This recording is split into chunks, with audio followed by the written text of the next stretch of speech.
In all your years of being a dating coach, what has surprised you the most about human nature?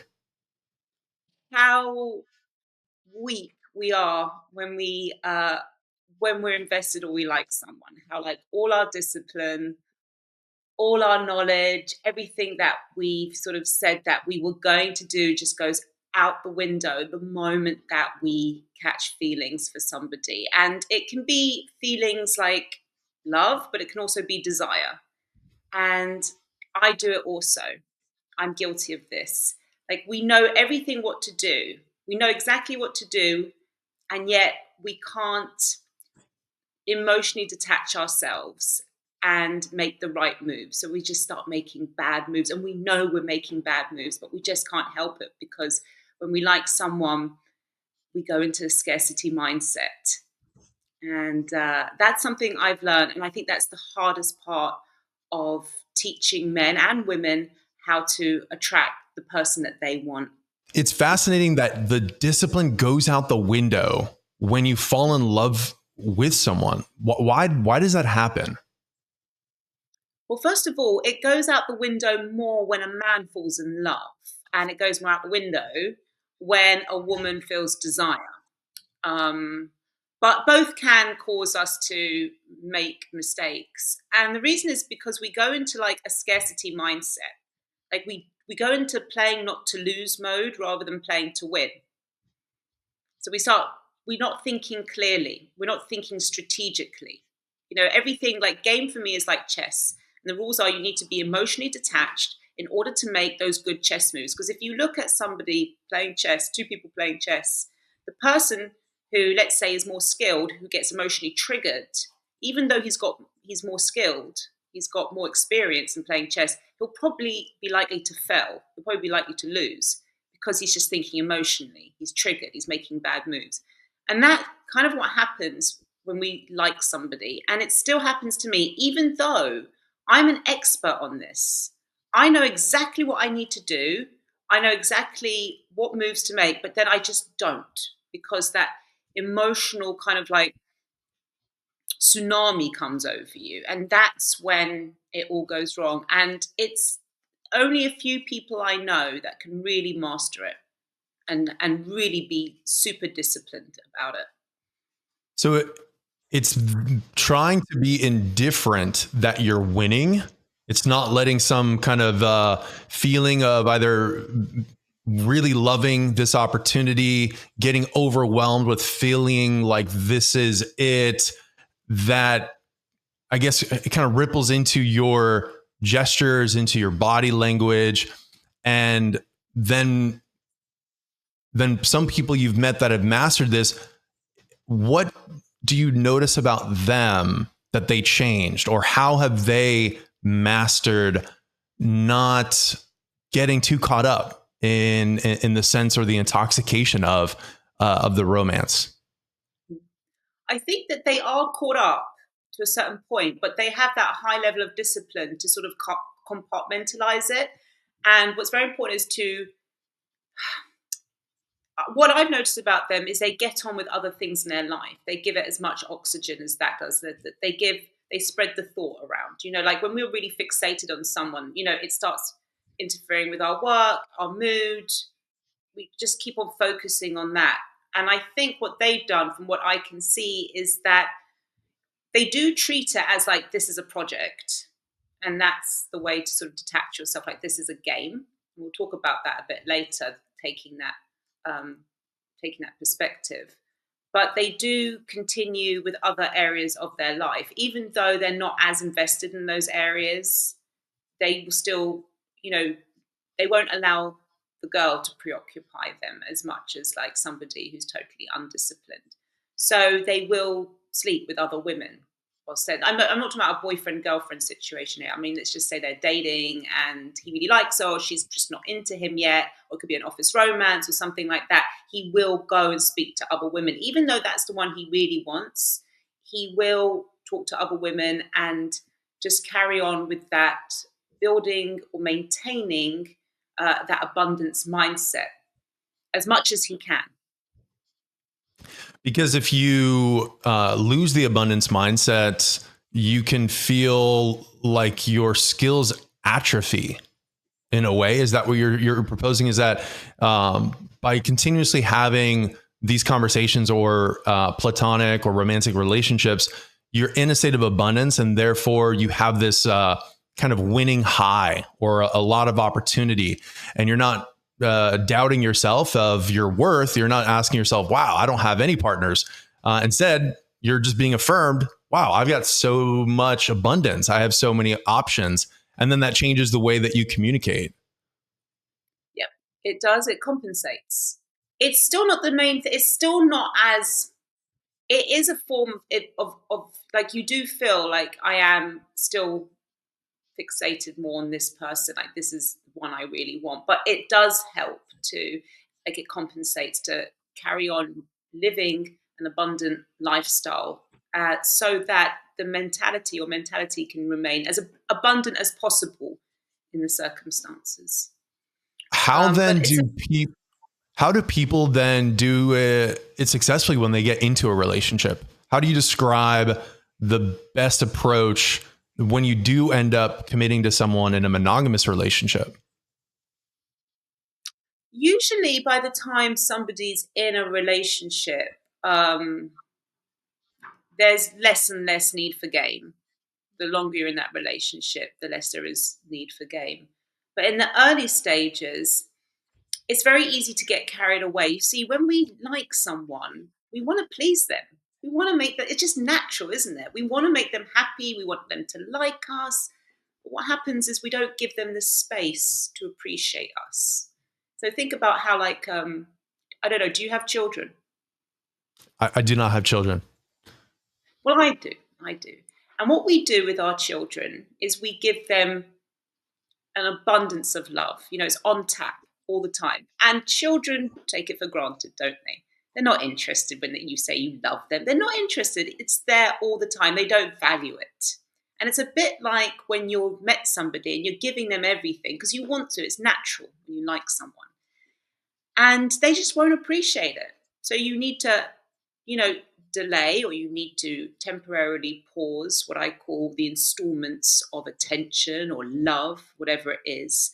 It's your way of communicating that you like the person. You need to spread it out, take it away now and again. Let them miss it. Let them seek for it, look for it again. Because if it's on tap, it loses its value. And in a relationship, going back to your question, there is a certain amount of that you need to keep in place in the early stages, because something that men need to understand is that female desire is much more powerful and intoxicating than male desire, but male love is far more powerful than female love. This is really, really important.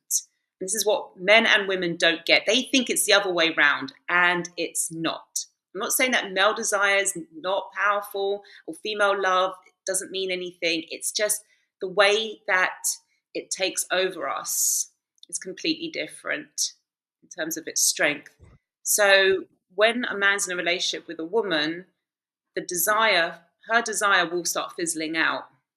Happens. Not. I mean, there's these amazing relationships out there that are the exceptions to the rules, but like just a standard kind of relationship, it's the woman who pulls away from having sex more and more. You know, the man's, both of them do slightly, but the women, it's much more because the desire goes, the desire fades. But because the man is in love with the woman, it's much more powerful for him. So he'll want to, you know, have sex with her more and more. So that's when it starts getting a little bit tricky. The woman does love the man in a relationship, but she loves him like she loves something she has to take care of. It's not as exciting. Like when a man loves a woman, it's everything she does is magic. Like nothing, the way that she's clumsy, the way he can make her laugh, the way she looks at him, uh, anything. Like there's no woman in the world, no matter how beautiful she is, that can compare to that woman. Everything she does is magic. Whereas women, when they fall in love after the very early, honeymoon period, when they're on cloud nine, it turns into more like you care for them, and you look after them almost like a child. It's you like to be with them, but that hot kind of fire is gone, and that's where it becomes a little bit imbalanced in relationships. Interesting. So the hot fire, is that the woman desiring the man, like wanting to chase him, or is it the other way where the woman is feeling desired and being pursued by the man? No, how the woman desires the man, that's what I meant. When a woman really desires a guy, it just completely takes over her. More than love, it takes over her. She will marry a man because she desires him. It's like because the reason why is because men will desire multiple women. It's more easy for men to desire about 5 or 10 women all the same time, and it could be just something just physically. But with women, desire is not so. With men, desire is very much about how she looks. But with women, it's so much more. It's very multi-layered and it's very complex. So that's why it gets really like under our skin, almost the desire. It's very comprehensive. It's the way he makes us feel. It's the way other people see him. It's the way he sees the world. It's the way he sees us. It's so many things. So when we do feel that kind of level of desire, we mistake it for love almost. And I know this. I'm telling you, I've been in this situation. Every single one of my female friends, when they desire a guy, it's like they're planning their future with them. Whereas men can desire a woman and they're not planning their future. They're sort of like, yeah, they want to sleep with her. They might want to get to know her. They think she's hot, but it's very contained. It's when the man starts getting feelings. That's when he starts spiraling. That's when.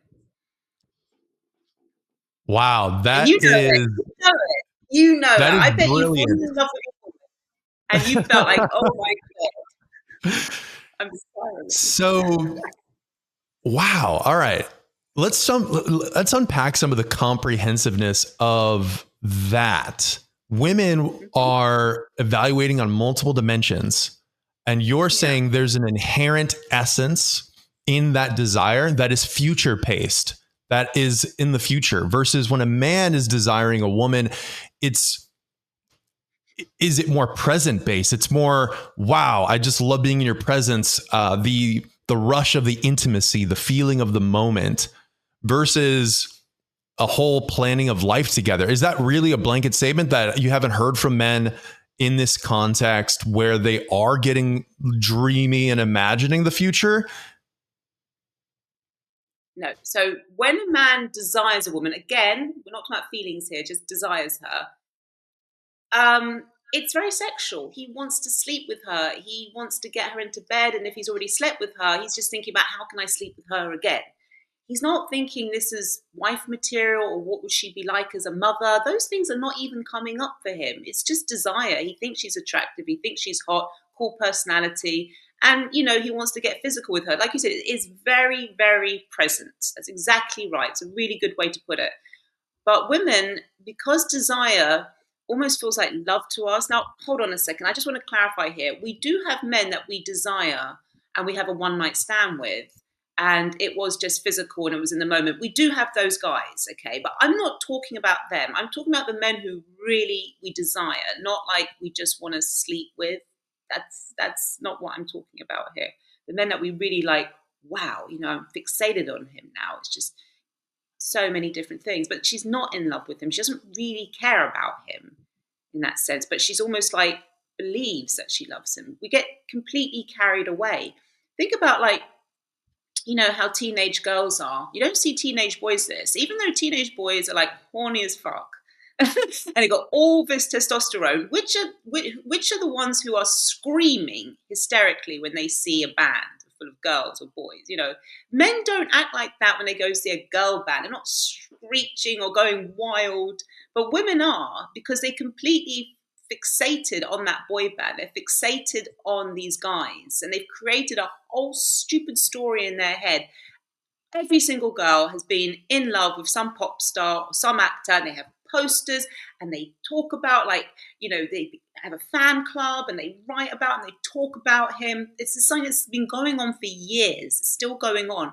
And men will just be like, they'll see like a hot actress and be like, "Oh, I'd love to fuck her," and that's it. They're not gonna like just be thinking about her all the time and writing their name next to hers and things. You know, I'm talking about teenage girls here. They do silly stuff like that, and I truly believe that women, okay, they might not do stuff like that, but they have that inner teenage girl in them still, and it comes out, that crush, that almighty crush. It comes out when they meet a guy that they desire. I've experienced it. I'm like 44 years old now. I've even been married, have children. I'm a respectable woman, and I still get like that when I meet a guy that I really desire. And every single one of my friends. Wow. So it's like so deeply rooted then. It's like a primal genetic code that turns on, and it's like an uncontrollable X factor. Can you describe or outline some of these attributes that when you come across in a man that just like blow you away? So this is like something I love talking about because there's so many threads we can go with this. So, for instance, let me just start off like this. I'm going to answer your question in a weird way. I'm not on dating apps. Okay, I don't go on dating apps. I did it for like a week. I had to get out of there. It wasn't for me. Long time ago.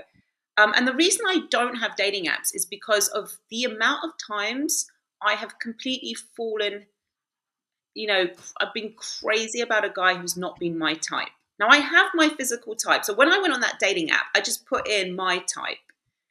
And I don't know, I at some point I was just like, no, I'm just like getting rid of everyone who's not my type. And yet I look at my history and I'd say about a majority of the men that I've really desired, not one night stands, I've really desired, have not been physically my type.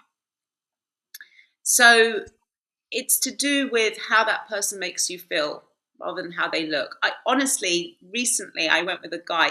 I can't explain how much he's not my type physically. I've shown photographs of him, and my friends are like, "What are you doing? Like, what do you see that we can't see?" I'm like, he makes me laugh. He's very popular. Um, People respect him. He can handle me. That's a big thing. He can handle me. He grew up in this kind of lifestyle, which I find intriguing. It's like so many things. So for me to just say, well, you know, he was confident and he knew how to speak, you know, that's not enough. Although that is very important because if you are approaching somebody and meeting someone for the first time, you need to have that in place. And then all the fun stuff comes. So it's a long way of answering your question. I think I answered it, or maybe not.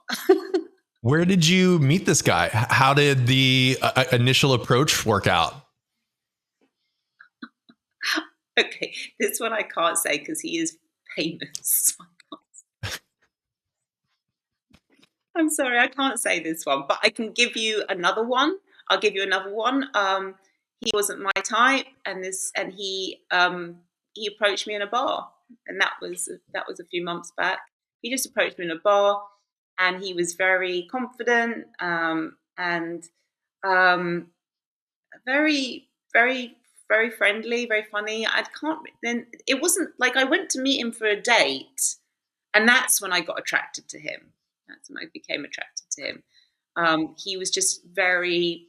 He said to me something which I thought was very confident, and he was only like 24, 25. So it's that polarity, isn't it? When you get an extremely confident young guy, and he was just like, "Oh, we're definitely sleeping with each other tonight. That's happening."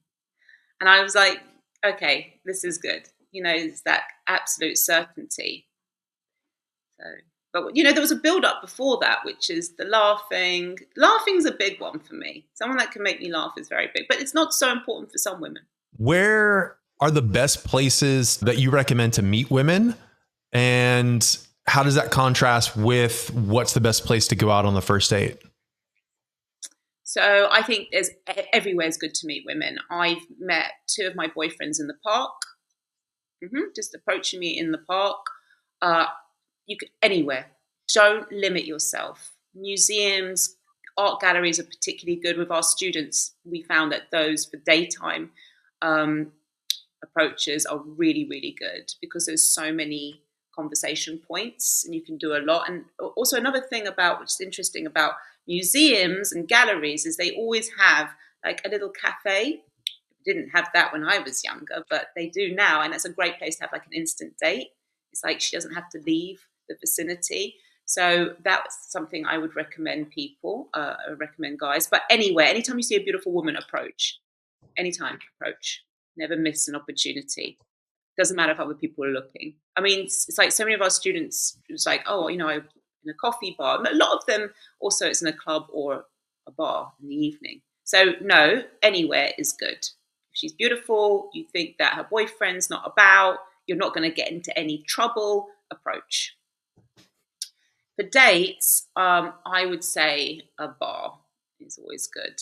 A bar, and a bar that you know and you've checked out and you've done your research on. Not just going, oh, that bar looks good, let's go in there. Because what if it's live music night and she can't hear a word you're saying? Or what if it's a guy like a bar full of rugby players and they're gonna like, you know, they're gonna sort of like amog you or something. So I would pick a bar that's quite quiet, that and you know they've got no crazy event there that night. The music's quite quiet, and there's things nearby that you can bounce to.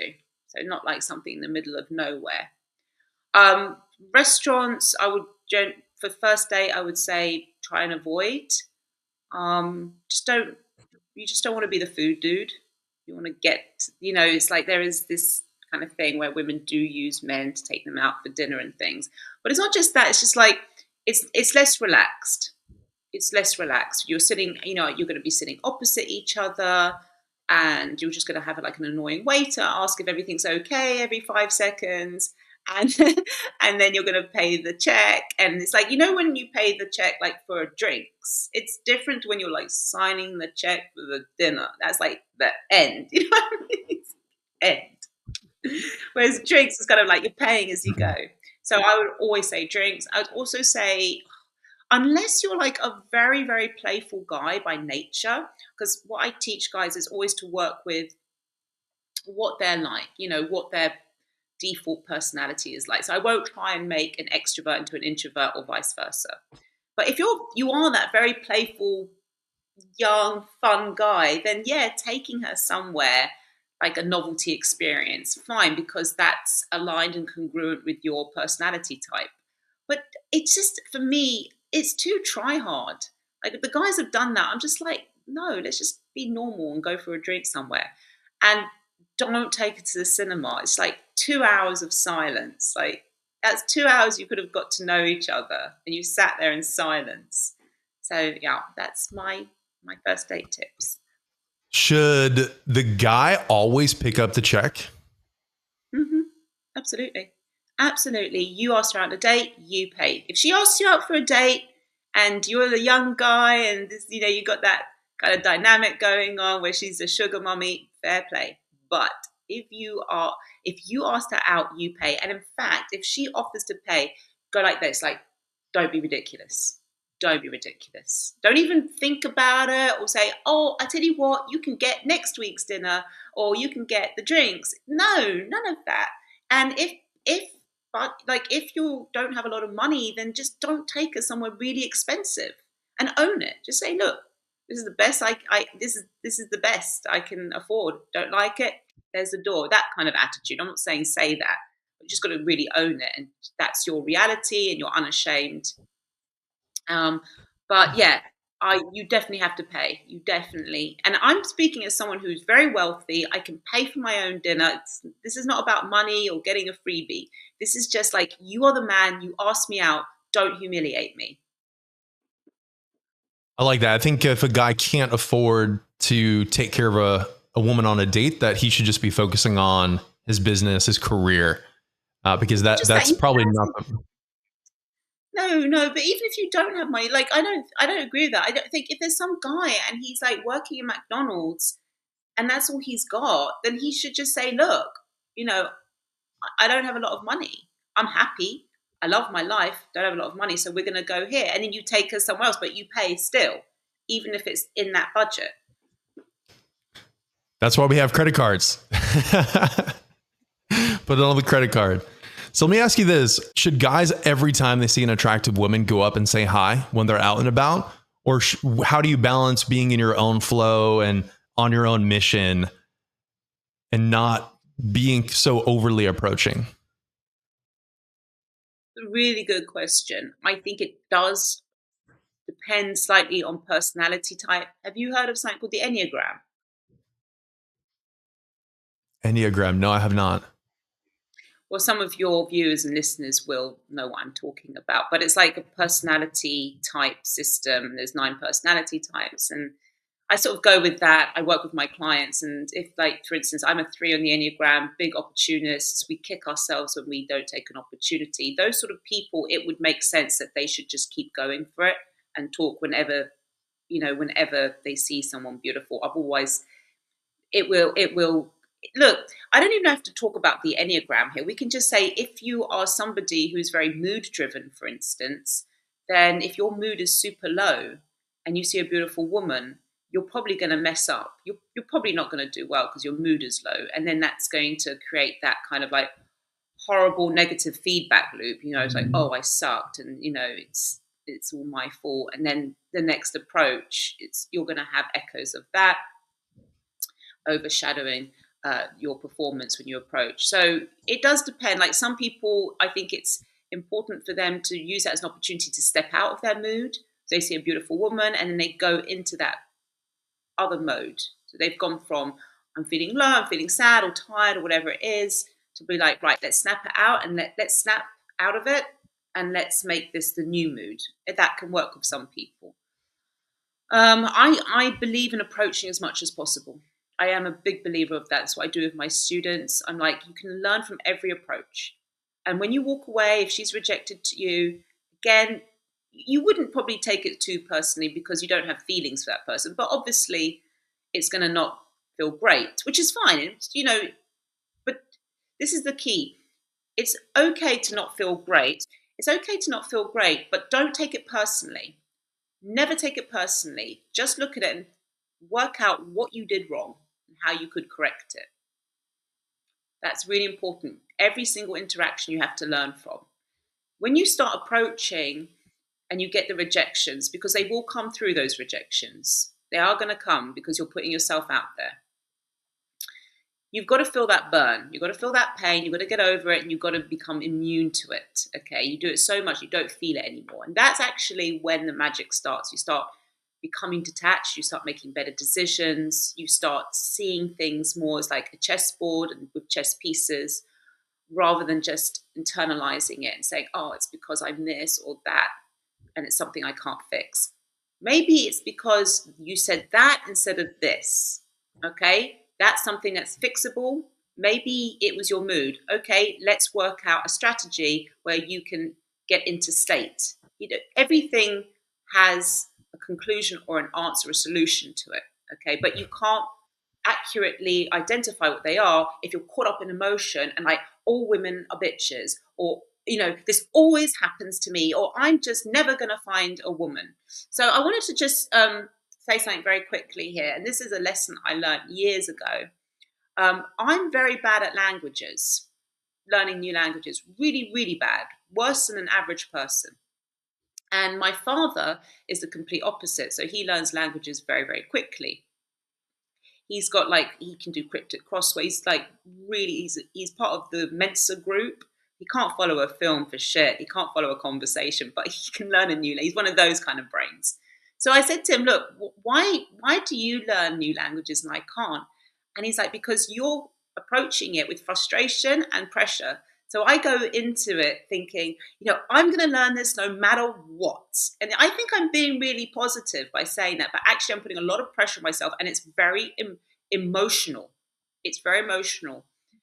But he approaches it, learning a language, as it's a puzzle that needs to be solved. It's like you're learning a new thing and it's all a puzzle and it's all confusing and you are sort of decoding it. And he approaches it with fun. He enjoys it. And I approach it with stress. And that's the big difference, biggest difference. And that's why you can't learn, you can't get good at something if you're just all emotional and you're not thinking clearly. So I'd mention that. This comes back to that like indifference, right? And when you're approaching, if you're having a fear of loss or already a fear of rejection or a pre-built narrative that it's not going to work out, or your mood is just down that day, when you go up, you're going to reach for some statement. You're going to reach for something from your mind. And I'd love to know in your experience, I think you're on point with having the positive mindset of going in with an openness and a curiosity and even like a self-belief that's better paradigm, a better like self posture. How else do you describe the quality of knowing the right thing to say? Okay, so this is interesting. So I'm going to answer it in one of my weird ways. So there are 3 layers of game. I decided on this. There are 3 layers of game. So you've got the surface layer, which is what you're talking about right now, which is the conversation, how to approach, what to say, all the fun stuff. Okay. Then you have the second layer, which is, some people say inner game or confidence, energy, mood. But it's this layer that calibrates. It's like the glue underneath that sort of keeps the top layer, all the fun stuff, secure and calibrated. Third layer I might not talk about today, but those are the 2 layers. And so what happens is a lot of guys will come to me and say, I did everything right, Kezia. You know, I said funny jokes, I did deep connection with her, had a great conversation, didn't make any mistakes. And yet she says there's no chemistry. And I'll be like, it's the second layer. It's always a second layer. You weren't calibrated. There was something that was uncertain. And it came through, maybe not what you said, or it could have done, but it would have been very subtle that maybe you didn't notice it. And even she didn't notice it, but like her spidey senses noticed it, if that makes sense. But it's something, and we sense it. We sense it when you're talking to a woman, when I'm talking to a man, we sense it. There's something that just doesn't feel right here. Now, that's where I come in. I'm an expert, so I can break it down and say, oh, it was that point. You were a little bit too needy then, or you talked a bit, or, you know, you were sitting like this and you were trying to be overconfident. You know, that's something that women spot also. But again, they spot it and it's subconscious. Whereas I can actually break it down and say, that's what you were doing. That's what made her get an ick for you. And it's not like, if it's something that they've said, it's something to do with the top layer, then the woman will point it out. She'll be able to identify. It's like, oh, because you said this and that, or you're being rude to someone, or whatever. It's noticeable. Whereas the second layer, it's like, again, it's like this invisible glue holding everything together, and it is your energy and the way you feel about yourself, and again, your mindset. So if you're going in playing not to lose or just trying to impress her rather than looking at how she can impress you, then the top layer doesn't matter. It's finished. It's like you got to get both of them together. And that's why people drink alcohol, by the way, to calibrate. It's a very fast, quick way, but unfortunately it doesn't have any longevity. You drink, you get that kick, and you're feeling good, and you're like, yeah, and I'm talking and everything's smooth, and it is. And then what happens is you want another drink, and then if you don't have another drink, it loses its momentum, and it's not a solution. That's what I'm trying to say. But that's why people drink, but it's not a solution. Awesome. I'd love to go into the drinking one, but you said something really powerful. The subsurface too, that's communicating to your thoughts, or is the way your posture, your energy field, having that be grounded or having that be centered, and seeing how she can impress you rather than how you're trying to impress her. I think there's like a massive chasm there when talking with a girl. If you're going into that interaction, or when you approach someone and you're trying to, oh my gosh, like, how do I get her? How do I try to obtain her, or that there's like that neediness of doing well, versus if you look at it from the other way where, wait, who is she? How how does she impress me? That's a completely different paradigm to look at that situation. It's such a fine balance to get right. It's such a fine balance to get right. It's like, think about the dates that we go on with guys or women in your case that you're not really interested in. Like, you're just sort of there, and you think there might be some potential. Think about like how you act. You're not really trying to impress them. You're sort of like very relaxed about the whole thing, and the person suddenly senses this, and then they want to impress you because you're kind of like indifferent almost. And yet, when we like someone, again, as we said at the very beginning, all that goes out the window. Like, we can't, like, I always say, just act the way you act with women you're not very interested in. And it's impossible. It's impossible almost. So it is a fine balance. You do need to start, my advice to guys out there is to really learn to like yourself. I mean, really like yourself. I know it sounds cheesy as fuck, like yourself. I don't mean like be an idiot about it and make stuff up about yourself, which is just clearly not true. But identify the things that you do like about yourself. You identify the things you need to work on. Don't get emotionally attached to it. Just accept these are things that I need to work on that are letting me down, and I will work on them, and I will get through it. That's going to be fine. But these are the things I like about myself, and it can be things like your values, your good deeds, your achievements, even the way that you look at things. Like that about yourself. Like anything. I always sit down with my students and go, look, tell me all your qualities. And I always go like, I've got a good job, I keep fit. And then they can't think of anything else. And I sit there with them going through so much. And then after half an hour, we've got like this long list. And it's just about being aware. What am I bringing to the table? You must be realistic with this. This is a thing, okay? This is really important because a lot of guys get this wrong and they start sort of almost, hallucinating about themselves. They're going, oh, I'm this and that. And no, don't do that, because that's just your ego speaking. And it's not going to work.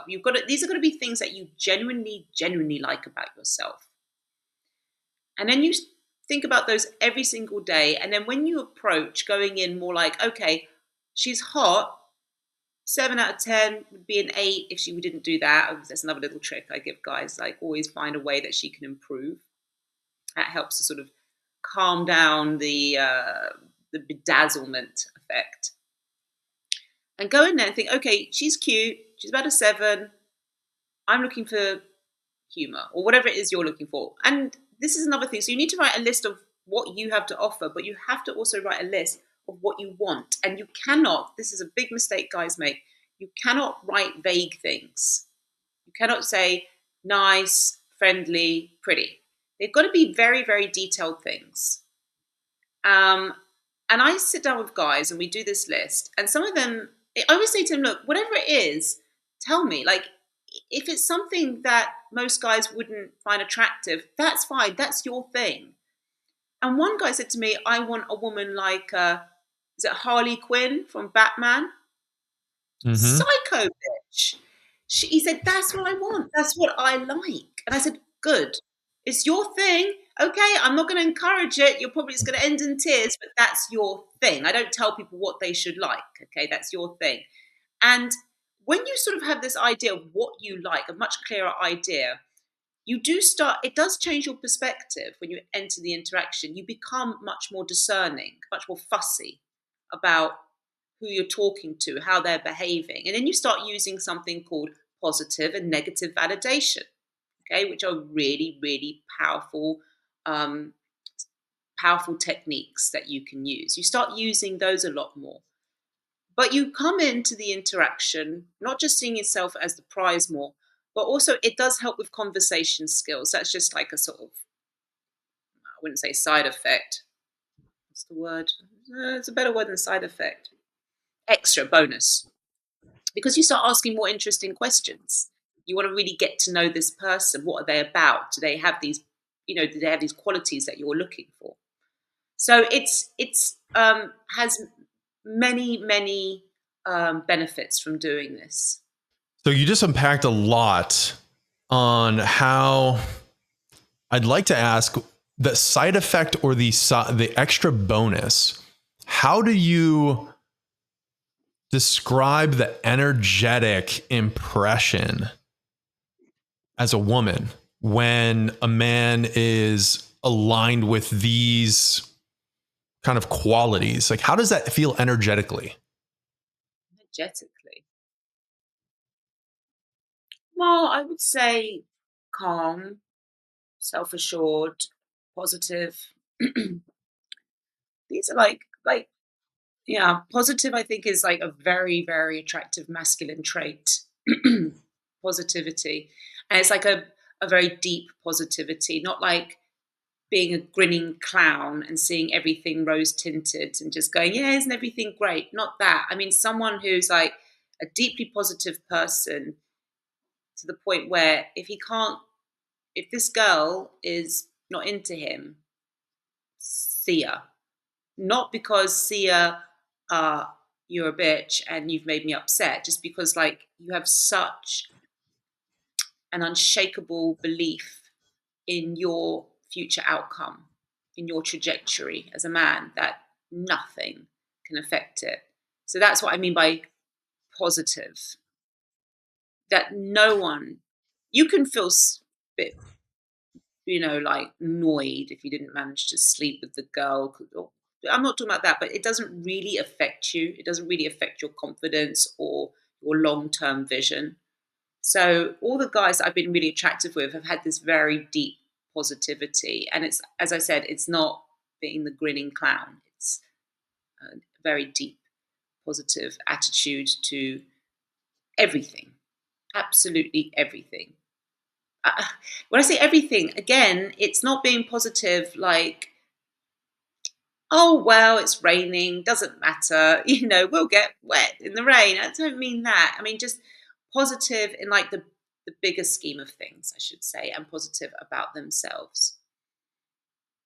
Positive as in, like, do you find that they are reinterpreting moments? Like, you go on a date and let's say something doesn't go as planned and they make the best of it, or positive as they're very witty and creative and they know how to like navigate situations? Like, how else do you describe that positivity that exudes from their presence?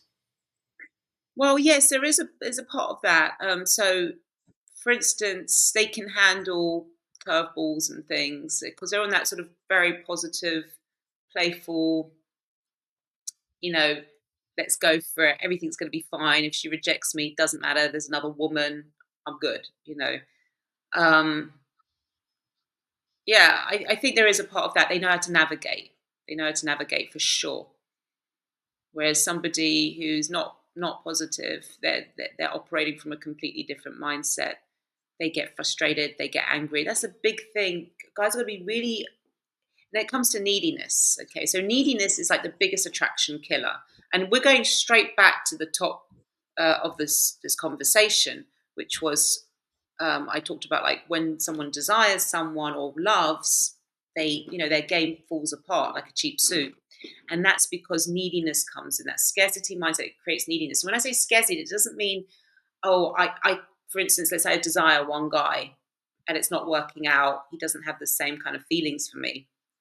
It's not like, oh, I now can't get anyone else. Like, yes, I can still go out and get a date and sleep with a guy, but you become scarcity and like you start thinking, but I only want this one. I don't want them.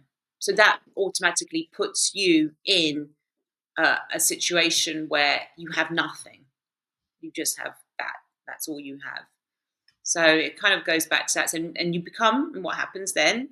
You need someone, you become needy. It's not like you just want to hang out with them or spend time with them. You need them. You become that needy person, and people can sense it. So you do have to always have this. It's an old saying, plenty more fish in the sea. But if you genuinely had that attitude, my God, your game would be so on point. But we do have that attitude until we meet someone that we like. And if we've practiced enough like self-love and self-worth, right? Because then we're coming from just a deeply positive perspective. We're a dynamic human being with all these experiences. We've got our career, our close relationships. We're going out and celebrating. We're almost on like this high that everything is going great and just in love with life and not feeling like you're missing anything. If you don't feel like you're missing anything, then you become this like magnet attraction to just having fun and being playful. And all of your mannerisms and the words and everything comes from your surface to that deeper inner core of just being a real like pleasant joy and light in the world. And then it's funny how that can all kind of shift when your brightness gets like constrained or focused, right? Like on like one specific direction. Yeah, so you can meet someone, they can derail all that. I agree with you. Like having a good, healthy lifestyle, having friends, having interests, hobbies, your career. I believe this is hugely important. And anyone who says it's not important is an idiot. It's hugely important, but it doesn't guarantee women. It doesn't guarantee. You do need to understand game. You do need to understand how to talk to women. It's a language. It's a language. It helps having all that, massively helps. I mean, like, if someone with that lifestyle is coming to me and then wanting to learn game, that makes my job 10 times easier. Okay? Of course. And someone that's coming to me and they're like, I've got no hobbies, I've got no interests, I have a job I don't like. That makes it more difficult, but not impossible. Not impossible. And on top of that, just to argue you slightly on this point, is I have known men who I would say have pretty depressing lives, but they're not depressed. Like they don't really have a career. They're sort of like, what's the word? They're drifting. Not many interests. Playing Xbox. What you would probably look at and go, oh, come on, you know, pull your socks up and go get a life. But they're very good with women. They're very good with women. They'll go to a bar club and the women will be like, you know, bees to honey. And I find that also interesting. And I've been out with a guy like that and I got to watch how he does it. It's very much how you feel about your life. So your life could be empty, but if you feel happy with it and you feel like, I don't care, I'm good, I sleep well at night and I'm a happy person, that that is more important than if you have all the lifestyle trappings and you're doing all the right things and making the right sounds and stuff, but there's something that you're unhappy with still, or you're trying too hard, or it's just like it's too desperate because you want to tick all these boxes, these goals, or you're using it to sort of impress women. The guy who's got nothing or the depressing lifestyle, if he's happy, he will do well. But also, he might just be very good at game. This is something.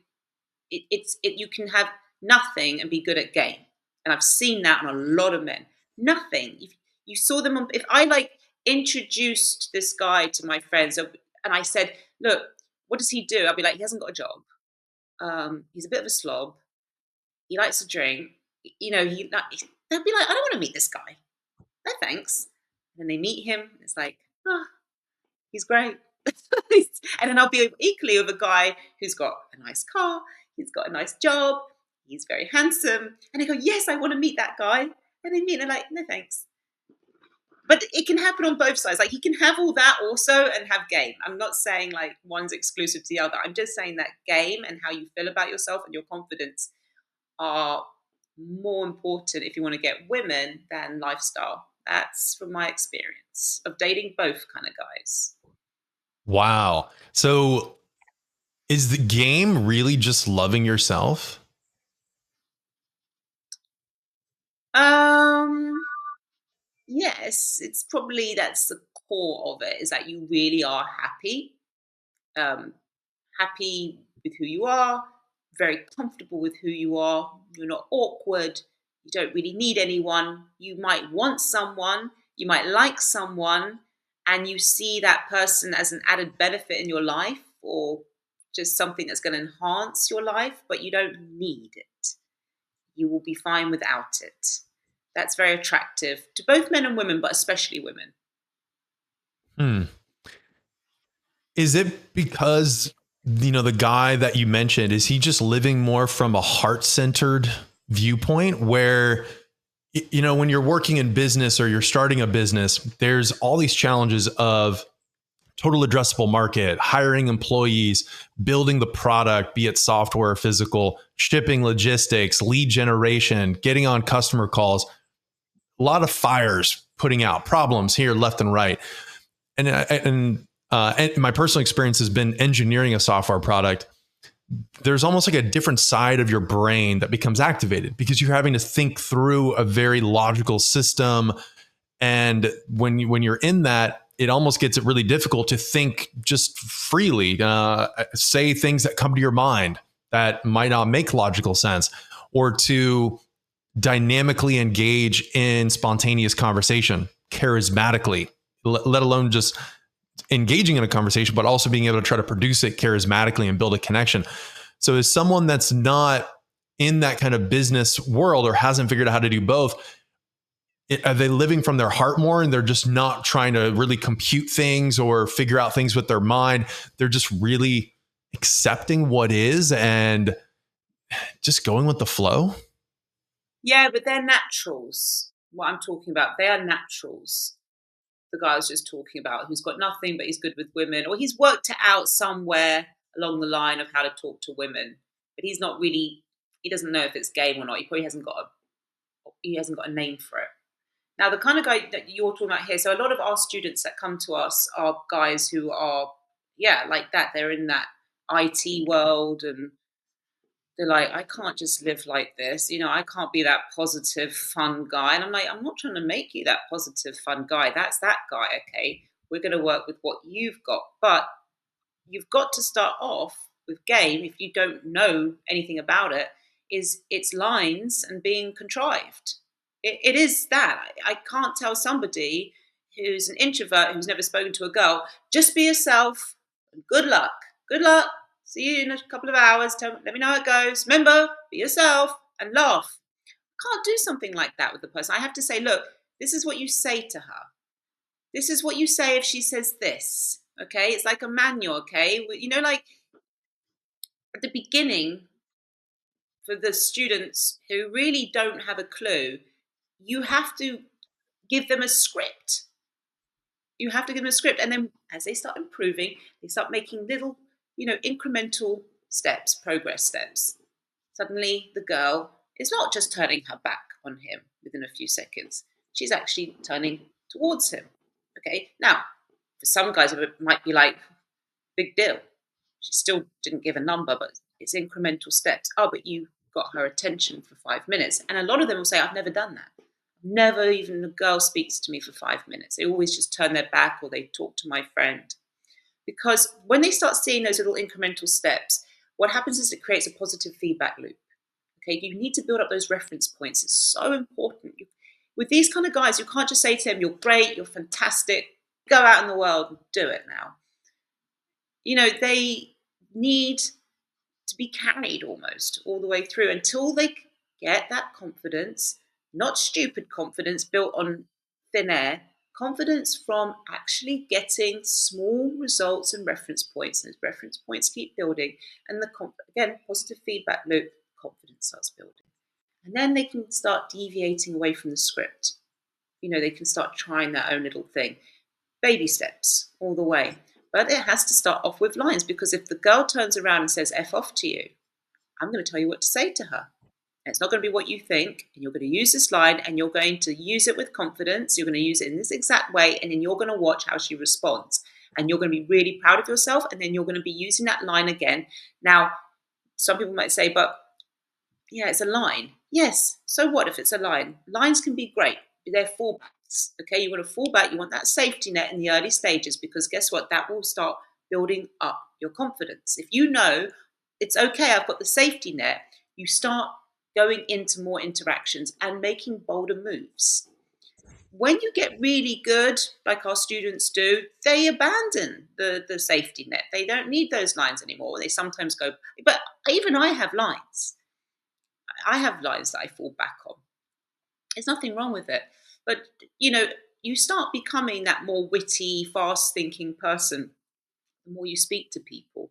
So the lines and the sort of stock and trade kind of lines are just not so, you're not so reliant on them. So it's good to start with like pre-canned lines, statements, or things that you get through a dating coach expert, or that you read or you observe out in the world, and then slowly through integrating those, getting those really tapped in, and then letting yourself kind of freely explore in the moment. Because I think that the true charismatic expression is when you're just completely free, and I think just coming off the moment high, there's almost just like no room for trying to pre-can something, and the creativeness of the moment can be so special, like when you're fully tapped in to your energy. Yeah. So you can't, but you can't just get there if you've never spoken to a woman. You expect. I've just experienced like positive feedback loops, reference points, and then you can do all the crazy shit and just be free and you know do whatever you want. Like I go out now to a bar or club because I'm a very socially confident person, very like overconfident socially. I don't feel intimidated, I don't get nervous or anything. So I do really wild stuff. Like I play games with people when I go out, and I'll be like with my girlfriends, and I'll be like, okay, so we're gonna do something silly now. We're gonna go up to people, guys, and we're gonna like, and I'll just like make up a story or something. Or like my favorite one is like when two people are having a conversation, I just put my head in the middle like a child, go like that. I'm listening to them, and then I just walk off. And I just do stuff like that. And then what happens is they start following me, like, hey, and it's because my energy is just like, I don't care. Like, I'm just having fun. But, was I like that when I was 15, 16? No. I had to sort of learn how to become or embrace this side of me. That's awesome. What role do stories have in the dating context? Huge. Oh my God, stories are so important. So I teach something called the shadow side, which is showing other elements of your personality and to create a contrast and a polarity that's very attractive to women. And one of the ways that you can use the shadow side to attract women is with stories. So let's say you're a bit of a bad guy. That's your kind of like that's your main persona. You're like quite stoic, a bit kind of like love them and leave them attitude, and she's picking up on that. So that you don't overkill it, because women don't really want a bad boy in that sense. They want the bad boy who's misunderstood. But that's a whole different topic. So if you want to sort of really, really attract her, then telling her a story about I don't know, charity. It could be anything like a dog that you rescued or something, or how like your dog died when you were young and it cried for days, and this cute little thing that you did before it died or when it died, and something that's just like so polar opposite to what is in front of her when she's talking. Both men and women can do this, and the power of storytelling is very much comes into effect when you want to show a different side to you. I love stories, but you can use stories to demonstrate all sorts of things. Like if you want to, women are looking for a hero. They want to know that the man can protect them. So like you can't go out and say, right, I'm gonna like have a duel with a guy now, and you're gonna see that I'm like your knight in shining armor. But you can tell her a story that demonstrates that you are that guy. It's very hard to show you're a hero if like no one's coming at you with a sword. So you can just say something like, on the way here I saw, or the other week I saw a woman. She was really upset. Her boyfriend was shouting at her, and I stepped in. I said, I can't bear to see a woman being bullied. Something like that, okay? And that's it. And then she suddenly goes, oh, okay, I'm glad I know that. You can use storytelling to suss out whether the woman is your type, or to use validation. So I have one which is I always say, share a story about something that you read. So you read an article in a newspaper about, we're going to go back to dogs actually. I think people who like dogs, always it's a good sign. That's my own special thing that I have. I wouldn't date a guy that hates dogs. It's a thing I have, or a Tottenham fan. But anyway, there's something. So you're like, who's Tottenham? Um, so you could say, yeah, I read this article about this couple, and what they do is they sort of they take in dogs. They're like a foster home for dogs for people who are going through divorces and things, because the dogs often get sort of like caught up in it, and they sometimes don't go to the right owner until the judge decides who keeps the dog, and they look after these dogs. And then they get very, very emotionally attached to them, and then they have to give them back. And then you can add the part which is, don't you think that's so kind?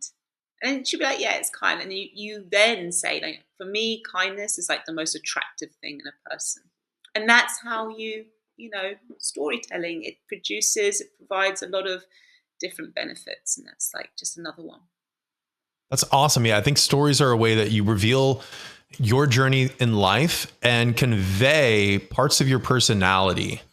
And there's all these attraction triggers that are out there. And if you know how to do that properly, you're just being a great leader. Like, everyone loves someone that can sit around a campfire or at a dinner table that can come up with a story and be able to recount it in a way where it just comes off the cuff and it comes off really effortlessly. It's an attractive quality, I think, that all humans have, the desire to enjoy a good story. We do teach storytelling on our program. So, it's like, rather like someone says, oh, let's say you come back from holiday and you've come back from Spain. Usually someone who's not a good storyteller, what will happen is they'll say, oh, how was your trip? And then they'll tell you a collection of stories, and they get to and they become boring, because it's just like, oh, we went here and then we did that and we went here.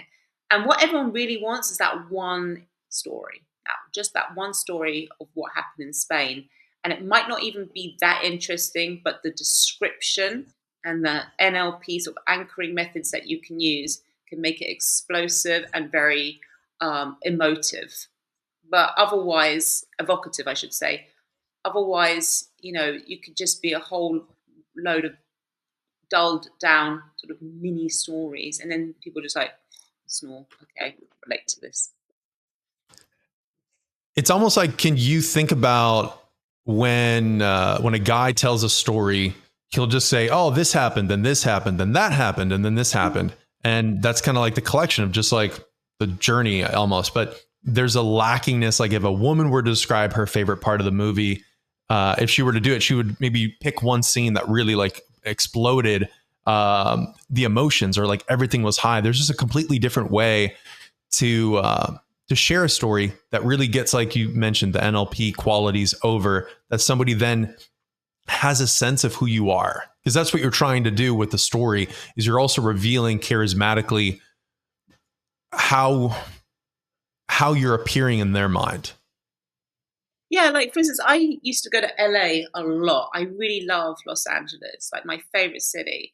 And I've got so many stories there, so many. And I just tell my one story about this tramp called PJ. Like, it's just one story I have, which it just makes everybody laugh, because it was a really funny situation where the tramp was standing outside, and I thought he was I thought he was like the taxi service, and I was like ending up talking to this guy for 1 hour, thinking he was getting me a taxi. Anyway, I'm rushing the story now, but I put a lot of detail in it. But I had to go back and forth, and then like this person was looking at me, and then I was with my sister, and then everyone like just laughs at this story, and they kind of go, "Yeah, that sounds like something that would happen in LA."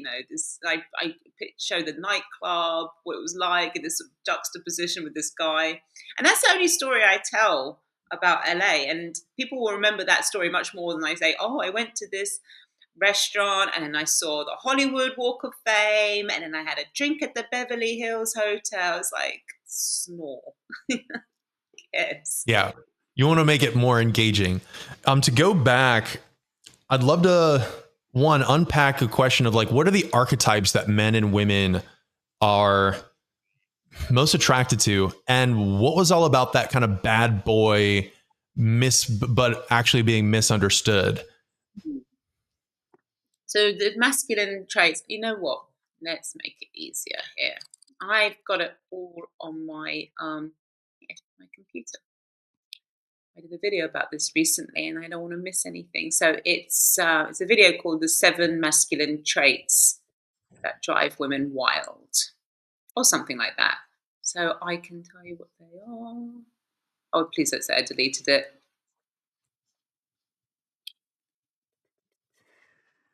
Ah, well done, Kezia. You deleted it. Of course. Of course I did. Um, oh well. I don't think I remember all of them, but one of them was the ability to protect a woman. One was, as we Protect spoke a woman. about, to show that you can protect her, but not just like physically, but emotionally protect her also.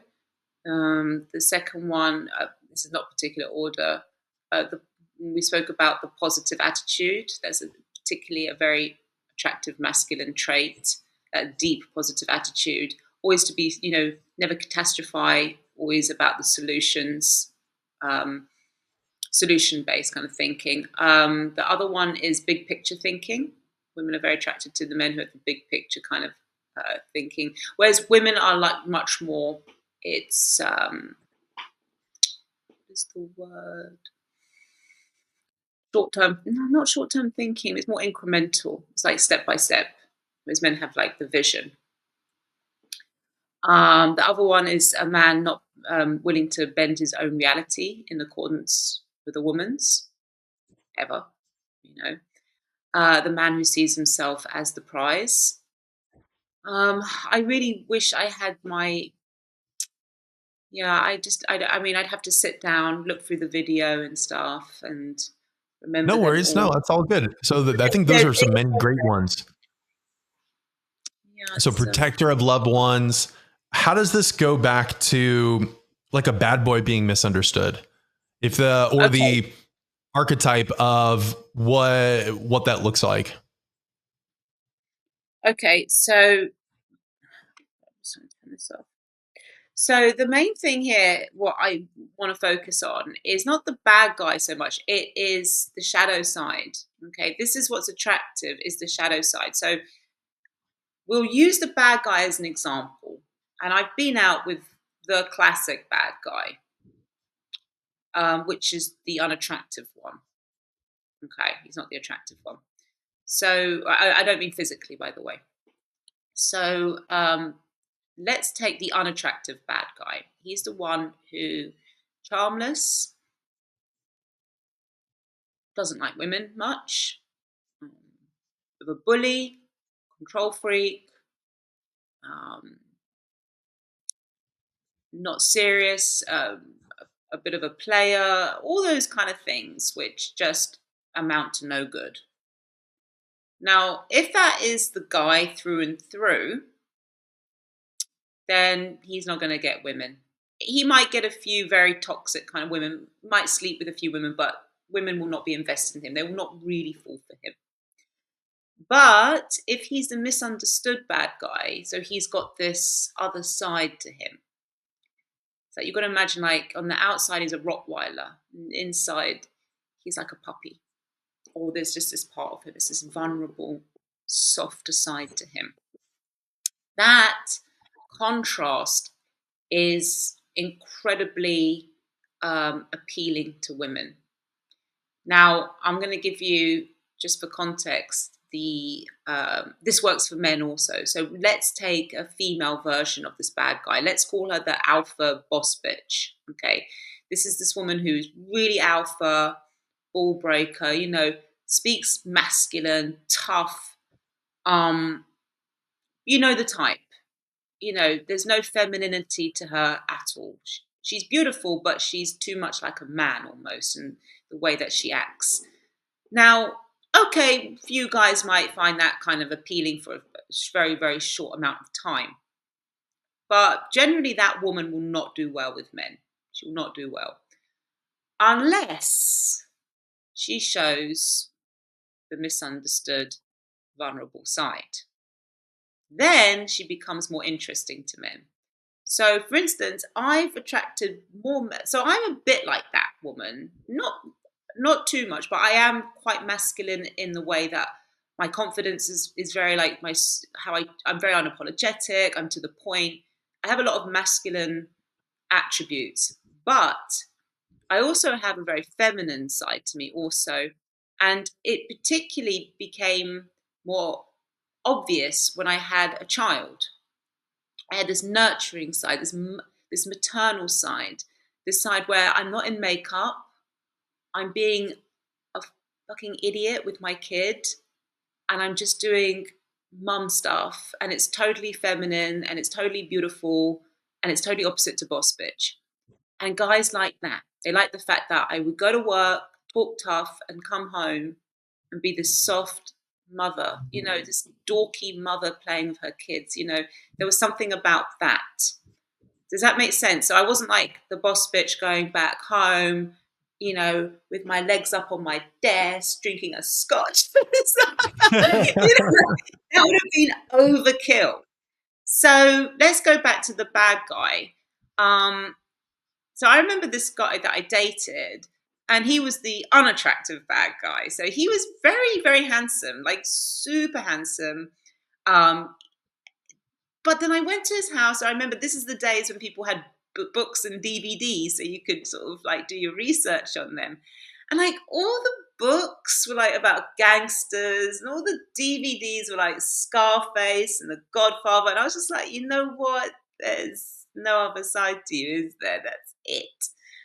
And then I went out with guys who were like that, but then they talk about they had like a Sex in the City DVD set, or they would like be really like go to the zoo or something, just so totally not fitting in with their main persona, and just show glimpses of it. The whole point of the shadow side is to show glimpses. It shouldn't be half half.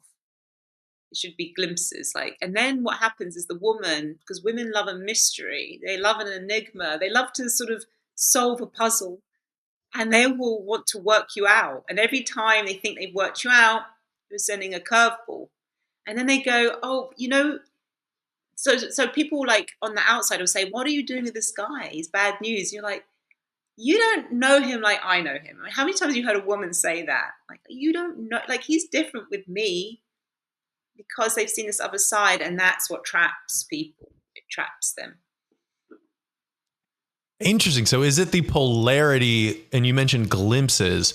How have you learned to operate polarity, or teach the men to have that within themselves as they're going out? So with the more kind of quiet, reserved guys, this is something I should have mentioned about the bad guy, is that it has to be come through more sexually with them.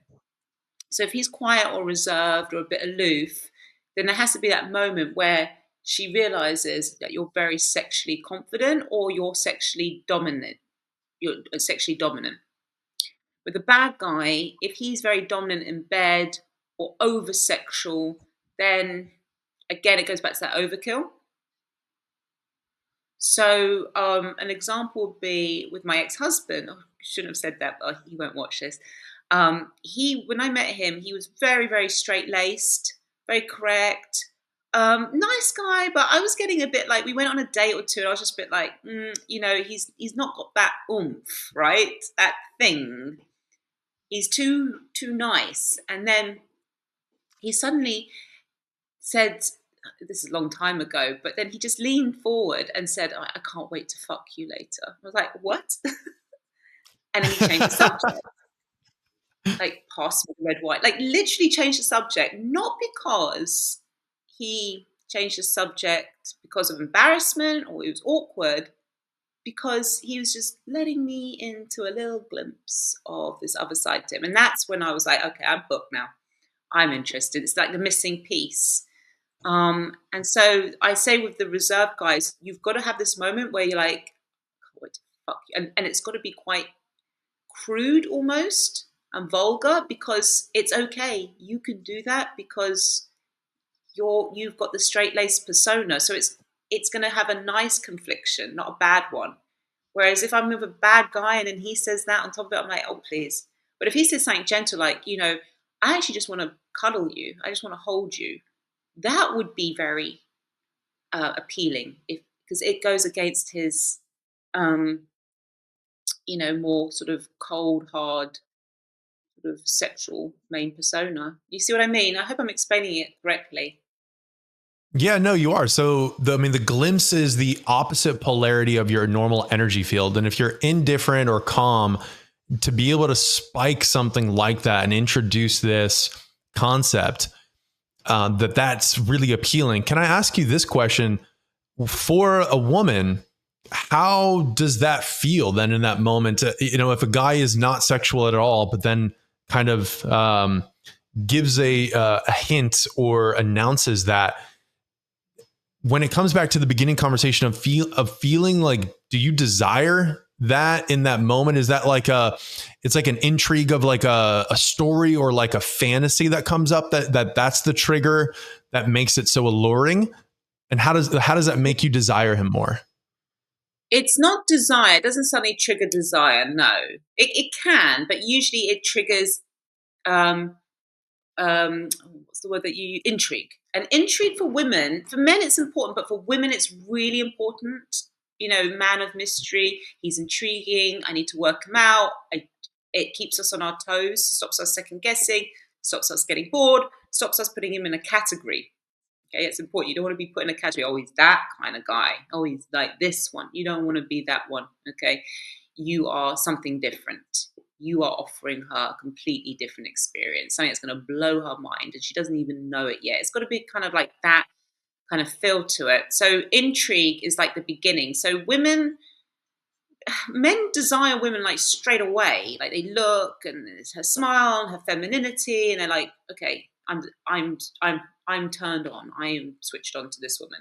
Whereas with a woman, she needs to respect him first and foremost before she can be attracted to him, and she needs to feel a certain level of intrigue. This is interesting. This is something I feel myself investing in. Like I can feel that I'm investing in this person. And then attraction can follow. So it's not always immediately attraction.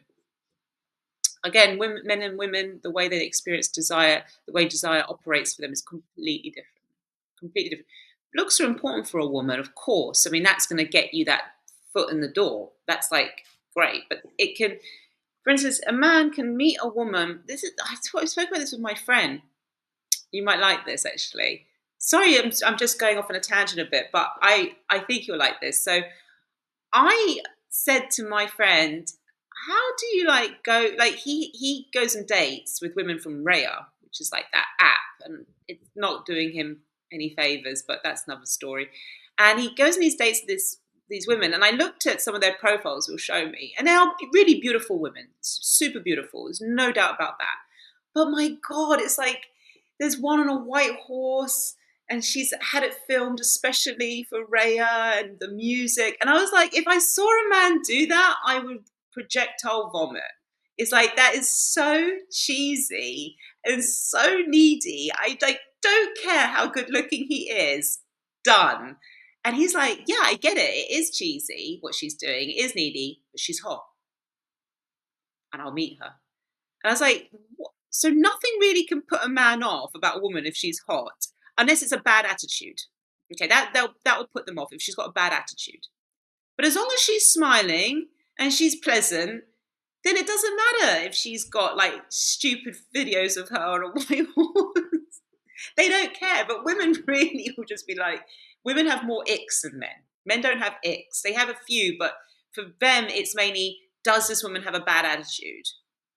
And that's it. It's kind of, you know what I mean? Whereas women, it's just like, oh no, he put that photo up and it's too try hard, or oh, he was wearing that outfit, something like that. So yeah, I just thought I'd So what about mention when? that. Yeah, I love that. I love that. When when men are texting, what's that ick when a man is over texting? And is the reverse? Do you find that men get an ick when women over text or over communicate?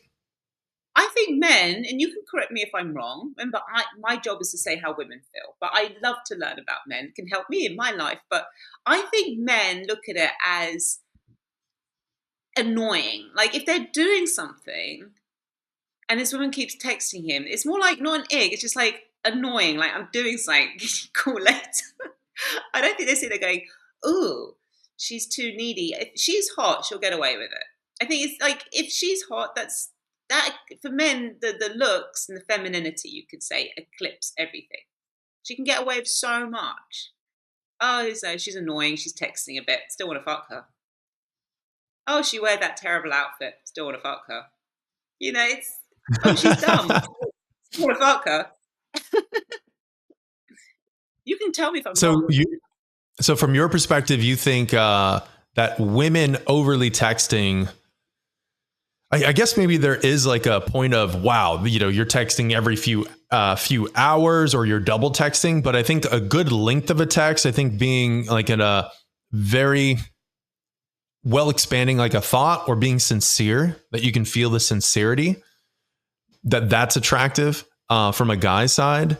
And I think if you're really interested in a girl, you're actually looking forward to her text. And as long as she's, I don't think it's attractive if she like takes days or sometimes it's nice if she's being responsive and I feel like you're engaged with each other. But I've talked to other guys. I think we can almost say we would like a girl to be over communicative and interested in us if we are really interested in her. Yeah, okay, but that makes sense, obviously. But what if it's just a woman that you think's hot and that you want to sleep with? Well, I think you put some really like Wrong, isn't it? interesting.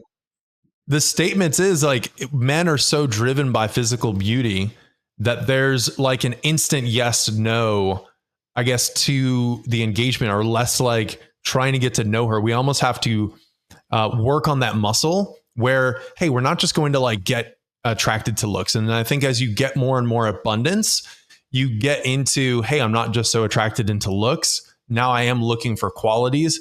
And I think if you're at that stage of a man, then maybe you are less interested in a girl being super overly smothering. But I think if you're in a guy situation where you don't have like a huge rotation or talking to so many girls, that you're going to enjoy, I guess, the courtingship and being in more constant communication with someone that you're interested in talking to. So let me give you another question then. What if you slept with a girl the first time and then you didn't hear back from her? Like you didn't text her either, but you didn't hear from her either. But and you did have like a really nice evening and you liked each other and everything. Nothing went wrong, so to speak. But you just didn't hear back from her. Would you be upset or would you just say, right, okay, that's all she wanted?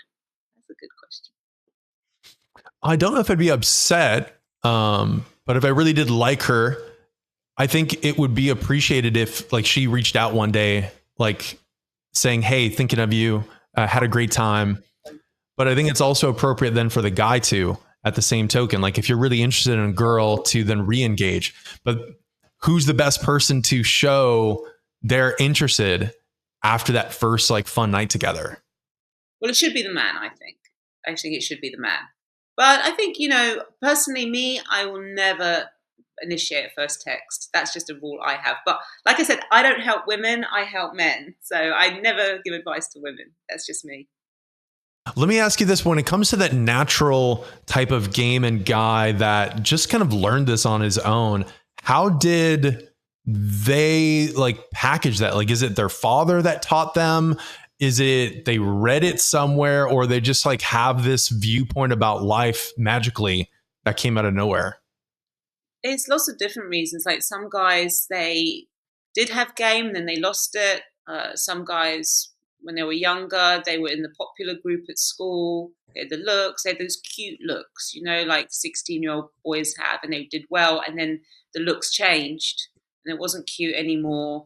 And they went to university and they didn't have that same group of people. It's so many different influences can then suddenly make someone who did well with women not do well with women. Um, And there are some guys that I've spoken to, and they didn't do well with women until they got older. Uh, Most of it's naturals. Most of it's not because they learnt it from a film or their dad taught them, as you said, or they kind of like the guys who are good that I know. I mean, the ones who can break it down and sort of learnt it and understand it, they work for me. Okay, but guys who are just naturals who don't really get what they're doing, they're just good with women, it's usually, and have consistently done well, it's usually because they're now caught in the positive feedback loop, which is what we give our students. We have to create a positive feedback loop. But these guys are stuck in a positive feedback loop where every time they go out, they do well. So guess what happens? They like just carry on with what they're doing and they just get better and better, or they just remain really, really good because they are like feeling positive. They go out, they got that energy because they know last week they went to that same place and they pulled that girl, and the week before and the week before. Can they break it down what they're doing? No. When you ask them, they usually just go, oh, I tell a few jokes, I'm fun, and or I'm good at flirting. They'll say something which is just really generic and unhelpful.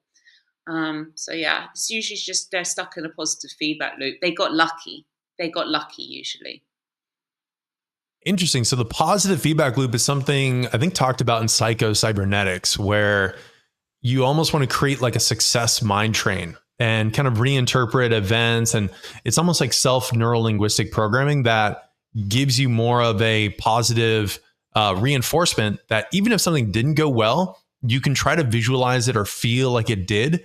And if you can continuously ride that as a momentum, you can find yourself then acting more the way that you wanted to. Is that how you found these guys? Like they're just really positive affirming and like everything is just positive to them. Yeah.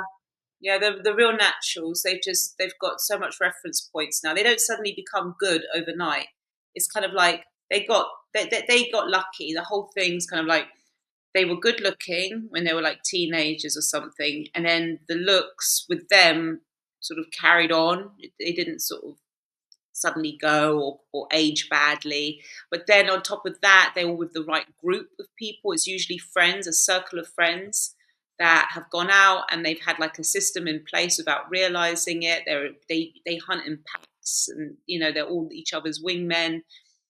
And then it will be like they've got a good location with access to beautiful women. You see what I mean? So it's so many. They sort of got they got the luck and they utilized it. They did well with the luck that they were bestowed with. That's in my case usually. But then I've seen these people who've had all that luck, and then suddenly things start changing, and then the positive feedback loop starts slowing down until eventually it is no more. I had a lot of students like that. They were like, I used to have this group of friends, and I was the cute one, and he was this one, and we used to go to this place, and it was always full of women, and they all knew us. And then suddenly, like one of the people from that group left, or the place closed down, or they start losing their hair, or they weren't cute anymore, or they started drinking too much, or then they went to university, and it was a whole different way of, they weren't the popular one anymore. And then you realize that they were just sort of running on fuel. They were running on luck, the moment, positive attitude, circumstances, but that the fuel went, and then, oh, I actually don't have game. I had natural game, but I don't have game that I can go and draw from. Does that make sense?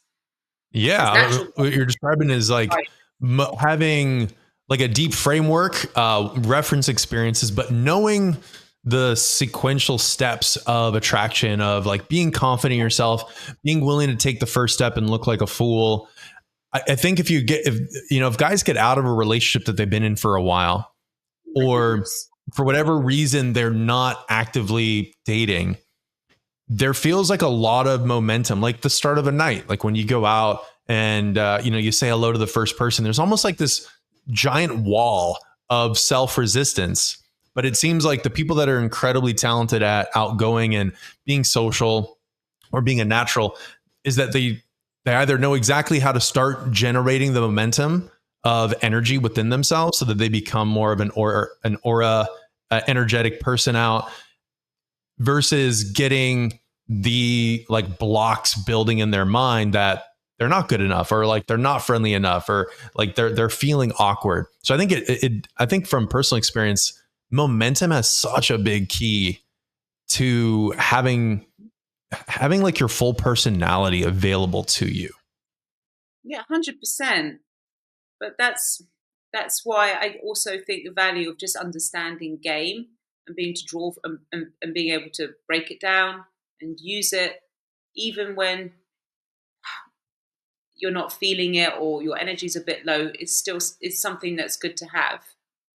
It's something that's good to have, to know how it works, to understand, the psychology of attraction and what you need to do and what needs to be implemented, what mistakes you need to avoid making. I think that's incredibly important. If you're not a natural, but that's what I teach. That's what I teach. A lot of guys, they thought they were natural, but as I said, they were just running on luck, fuel of luck. When it comes to like what you teach and the advice you give, what's like a controversial piece of advice that other dating experts wouldn't necessarily agree?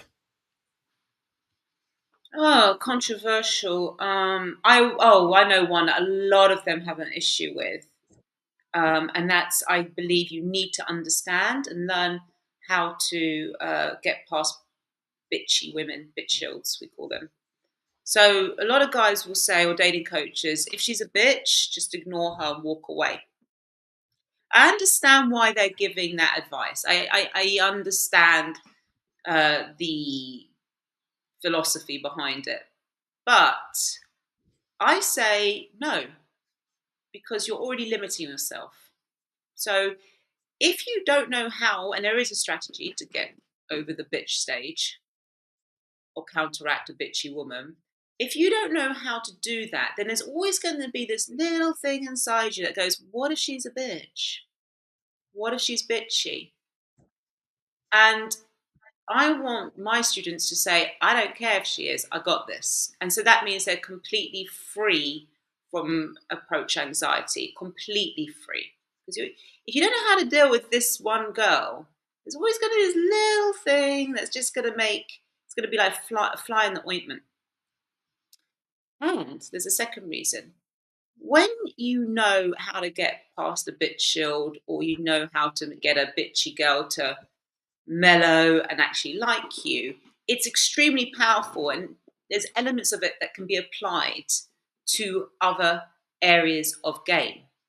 That's another bonus. Third bonus is that there are a lot of women who are very, very nice, but they were just bitchy that night, or it was a bitchy moment, or it's their sort of defense mechanism trying to suss you out. But actually, they're a lot of fun and they're a loving person. Okay, so I know one guy. He used to work for me. Doesn't work anymore. And the first thing she said to him was "f off." And he's one of the ones that I mentioned at the beginning who can really discipline himself. And he was like, "Right, it's on. It's on. I'm going to get this girl." It took him a long time because he was kind of like friends with her friend, and so it was a slow burner. But it took him a few months to actually even get her to agree on a date. But he was so, he really wanted this girl. He was like, I'm going to do everything to get this one. But you have to use a lot of patience with game sometimes. And he ended up saying she was one of the most beautiful, loving women he'd ever dated. That was her thing. She was a bit of a brat, and he mellowed her. He changed her, in fact. But he said underneath all that, she was a great girl. So that's why I teach guys how to get over the bitch shield, because you never know. So there's three bonuses in that. One, don't limit yourself. Talk to anyone you want. Okay. Two, if you know how to handle and overcome bitchy girls, you can apply certain methods to other situations in game. You can also apply it, for instance, if a woman starts being bitchy. Don't forget, women can, you're on a date and then suddenly she's changing her attitude a bit. If you know how to deal with the bitchy girl in the first place, you'll be able to implement what I've taught during the date when it's like sort of, you know, surprises you. And the third one is you never know if she's just having a bad day or not. Or just like it's a kind of way for her to screen. I mean, you could have been the 10th guy that spoke to her that night. You don't know. So, yeah, and I stand by that. If people want to walk off from a bitchy girl, fine. But I just think that you're limiting yourself doing that. Just learn how to learn how to mellow her. And I think if you take the advice that you've given today, it's like you have to show and reveal to her why she should respect you, how calm you are and indifferent to her attitude, and to realize that girls also, especially the hottest ones, have so many options and there's so many guys approaching them that by just giving Where up at the I need to interrupt you there. In my experience, most of bitchy girls are not the attractive ones. There are some that are attractive, but a lot of them are very unattractive girls because you have to remember there's a lot of unattractive women out there who think they are gorgeous. Gorgeous. Never forget that, okay? There's a lot of deluded people out there. so even in that context, no matter the girl that you're talking about, it's almost like a frame that she has that she's trying to kind of force on you as a guy. And I think the secret that you're saying is like the indifference, like don't take it serious and actually look at it as an opportunity. Is there any final thoughts, Kezia, that you'd like to leave with the audience listeners today? Off the dating apps. Get off them. They are not the silver bullet they've been sold to you as. Okay, the moment, okay, don't be that guy that she's messaging on the dating app with a million other guys and be that guy she meets in real life. You can't beat it. You can't beat it. Everyone on the dating apps is replaceable. All of them. Everyone. Without exception. All replaceable. My friend's on the dating app, Raya. He's probably going on dates. So even the guys who are doing well are not doing well. But hear me out. Hear me out. So he is going out with famous women from there and tens. I said, how many dates have you been on? He said, about 30. I said, what's happening? Like, why are you not going on second or third dates with these beautiful women? He's like, because there's more girls in the phone. So he's not investing time. He wanted a relationship from this. He didn't want to sleep with loads of girls. He wanted a relationship. And he just, because that he's got this little catalog of like endless women, he doesn't give any of the women any chance at all, doesn't invest in them. And so he's not getting anywhere at all.